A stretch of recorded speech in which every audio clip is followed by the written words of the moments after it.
Question is the motion be agreed to. The honourable member for Melbourne. Mr Deputy Speaker, I rise to support the motion, and it's worth recalling that we are here because scientists are telling us we have a limited time within which to stop sending polluting CO2 and other gases like methane into the atmosphere. Now, we have a limited carbon budget, mere decades left within which to spend it. A carbon price is not going to be a cure-all. We are going to need a range of government initiatives to tackle the problem of climate change. We are going to need a significant renewable energy target, a feed-in tariff. We are going to need Commonwealth investment in a renewable energy grid.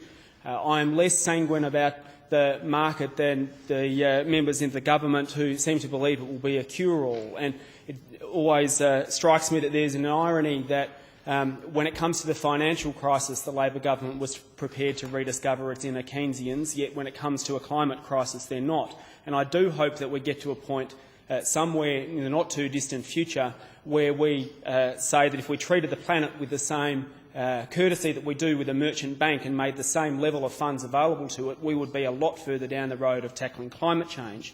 And it's worth also recalling, Mr Deputy Speaker, that the agreement that is across Labor and the Coalition to this very, very small targets of 5% is going to go nowhere near what is necessary. But because of the urgency of the challenge, this is a time, Mr Deputy Speaker, where we do have to put all shoulders to the wheel, do everything we possibly can to address the challenge, and that does mean, especially in the context of this parliament, looking for those areas where we can find some room for agreement, rather than accentuating those where we disagree. And part of that, as a starting point, means being honest about what a carbon price actually is. And that means acknowledging that up until now, we have presumed that we can continue to put pollution into the atmosphere and treat the atmosphere as free. Treat in the same way that pollution gets put into a river and it's presumed that there's no externality associated with that, and there have been laws to fix that. So too are we addressing a very real problem that putting pollution into the atmosphere has a consequence. And the purpose of a carbon price is to say those big polluters who put the pollution into the atmosphere are the ones who should pay.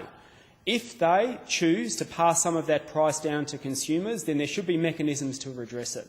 And you recall, Mr Deputy Speaker, that one of the reasons that the Greens were unable to support the previous scheme put up by the Labor Party was that not enough of the compensation went to low-income households. And that will be something that will be very clearly at the forefront of the minds of the members of the Multi-Party Climate Change Committee as we work through the issues that are there outstanding. But we've also seen, though, from the Leader of the Opposition is this manufactured scare campaign. He has moved breathlessly from saying that climate change is crap to quoting the history of climate according to One Nation to making up figures about price impact. It is a manufactured scare campaign that we have seen before. We have seen it from the likes of big tobacco, we saw it from the big miners, and we are going to see it again from the big polluters and the opposition working hand in glove. And just as the billionaires took to the streets of Perth for their Rolex revolution, so too this time are we going to see polluters passing themselves off as proletarians, being very hard done by. But increasingly these shrill comments are going to fall on deaf ears. And the Leader of the Opposition is going to show himself as the prize fighter who suffers the rope-a-dope, who goes far too early and punches far too hard, because increasingly members of the community are realising that if we don't want to be spending an enormous proportion of our GDP for our kids and our grandkids in the future dealing with the impacts of climate change, if we want to save the Great Barrier Reef and all the economy and the tourism that flows from that, if we want to make sure there's enough water left in the Murray-Darling, then the time to act is now.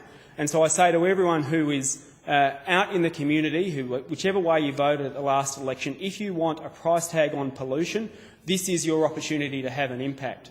I applaud those who have been getting out in the debate already, from Origin Energy, who are calling for a $25 a tonne price, up to the likes of the Climate Institute that the member for Throsby commended earlier, who are saying that with a $45 a tonne carbon price we will see almost 8,000 more permanent jobs and 26,000 more temporary jobs.